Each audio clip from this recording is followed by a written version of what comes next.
করার পর আমি 16:9 এখানে স্ক্রিন ফ্রেমটা যেটা সেটা আমি সিলেক্ট করে নেব। নেওয়ার পর আমি ক্রিয়েটের উপরে ক্লিক করে দেবো।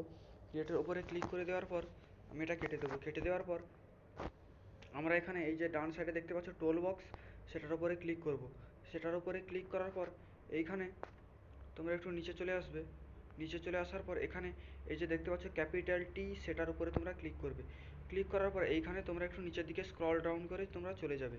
চলে যাওয়ার পর এখানে বেঙ্গলি পেয়ে যাবে। তো বেঙ্গলির উপরে ক্লিক করলে তোমাদের এখানে 6টি বাংলার যে ফন্ট তার স্টাইলটি এখানে তোমাদেরকে দেখিয়ে দেবে। তোমরা এটিকে ডাউনলোড কীভাবে করবে, তো আমি প্রথমটার উপরে ক্লিক করছি। ক্লিক করার পর এই যে দেখতে পাচ্ছ ডান সাইডে ডাউনলোড দেখাচ্ছে, ডাউনলোডের উপরে ক্লিক করলে সে যে দেখতে পাচ্ছি ইনস্টলেড দেখাচ্ছে। তো এখন আমি এই স্টাইলটি চেঞ্জ করব। তো আমি এখানে কিছু লিখব। তো আমি এখান থেকে আমি একটা ব্যাকগ্রাউন্ড কালার আমি সিলেক্ট করে নিচ্ছি, ব্ল্যাক কালার। সিলেক্ট করার পর এখানে লেখার জন্য আমি লেয়ারে ক্লিক করে টেক্সটের উপরে ক্লিক করে আমি এখানে বেঙ্গলিতে কিছু লিখব। তো আমি লিখব আমার সোনার বাংলা। এটা লেখার পর আমি ওকেতে ক্লিক করে দেবো। ক্লিক করে দেওয়ার পর এখানে স্টাইল চেঞ্জ করে নেব আমি। সো